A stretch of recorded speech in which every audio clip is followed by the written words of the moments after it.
Have you ever had this experience? You start dating someone, you start connecting, you're getting really close. Time goes on, you deepen, it's beautiful. Maybe a week, maybe a month, maybe a couple months, maybe even a year or 2 years. And then you start noticing the cracks in the paint with your partner.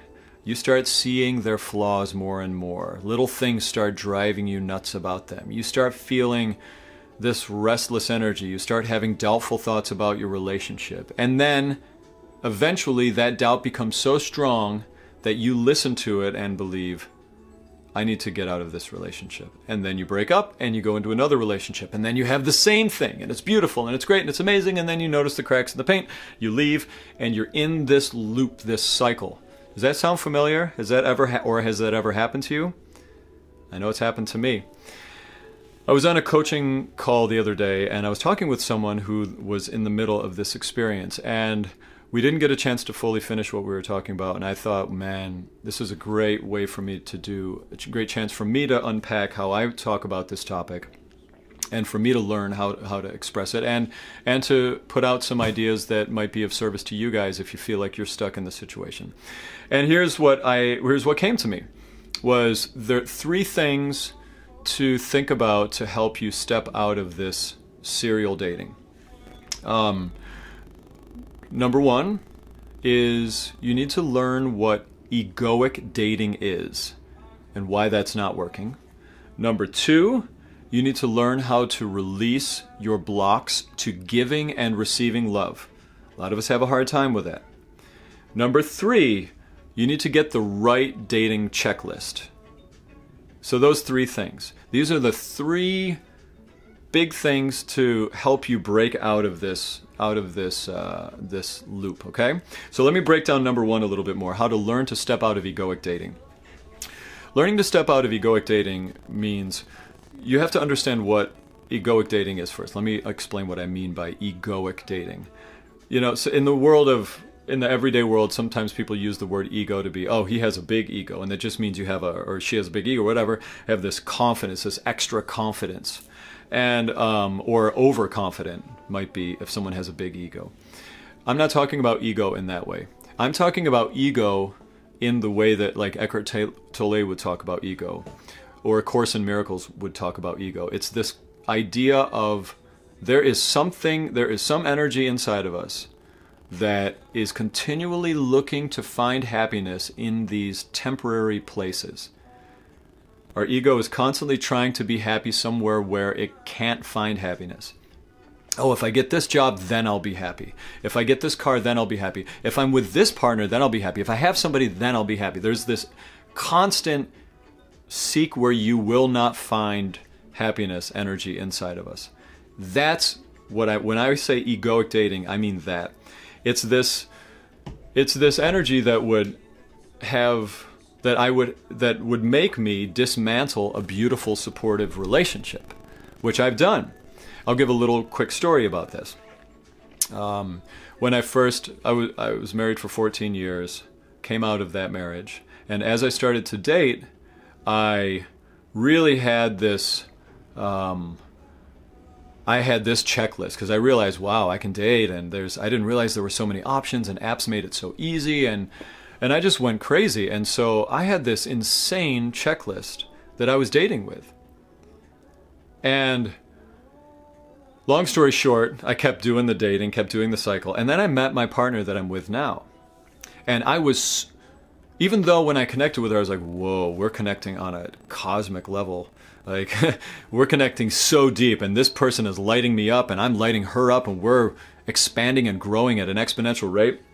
That little voice in my mind kept saying, well, but you just got divorced, you need to get out there more, you need to, like, what are you doing? Are you sure that she's right?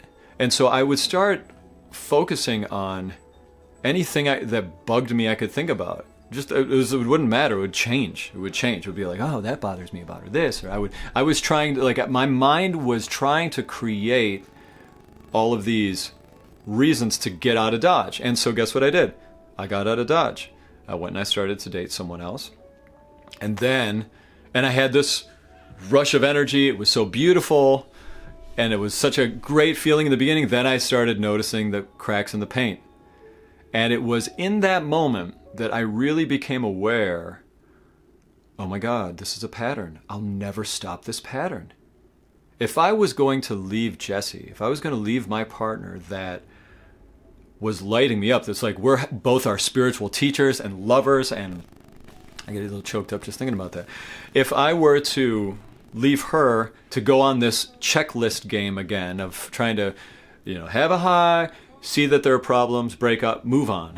If I was going to do that, I couldn't imagine that life anymore.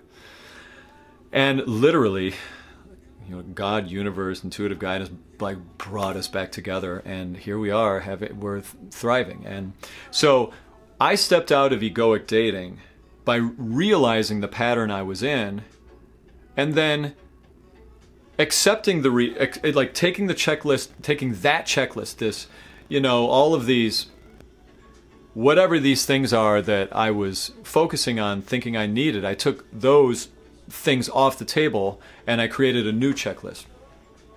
But I'll talk about that third. So that's what I mean stepping out of egoic dating. You're stepping out of that, keep thinking you're going to find someone better that hits all the boxes, because it doesn't work like that. You will make more boxes that you didn't know you had, and then say they don't check that box, and then get out. That's the way the mind works. It's not about the checklist. It's about you needing to use the checklist to get out of relationships so you can keep perpetually looking for happiness where you can't find it. That's where you have to step out of. Second thing, learning how to release blocks to receiving or giving love. This is a big one. So much self-loathing in our society. We all hate ourselves a little bit until we don't. And it's just built into our culture. And we have to spend time and love ourselves like we would love a partner. And I know this sounds, it could be kind of embarrassing to think about. You got to sit around though and love yourself. Like say positive things to yourself. Make peace with your past. You need to embrace yourself. Love yourself in a way that you're like, I would be okay just with me. It would be great to connect with another person, but I don't need it. When you're at that place where you're just so fulfilled by your life and the things you get to do, another partner doesn't become a necessity. It just becomes an additional joy that you can have in your life. Okay? So learning to not only learn how to be loving and learning how to have a good love language with a partner, but it's also learning how to receive love for yourself. Learning how to allow yourself to be pleasured. Pleasure the partner and then learn to please yourself. This is important, okay? And the more that you allow yourself to receive love, the deeper you're going to connect with your partner, okay? And inside of that, one last thing I'll say, a very important part of that is learning how to speak your truth in the relationship. Getting into a place in relationships where you don't hold anything back. You don't hold back your resentments, and you don't hold back the things that bother you. You don't hold back what's building up. You talk about it, you're open about it, and you don't talk about it in a provocative way. You talk about it in a way that you say, this came up in me.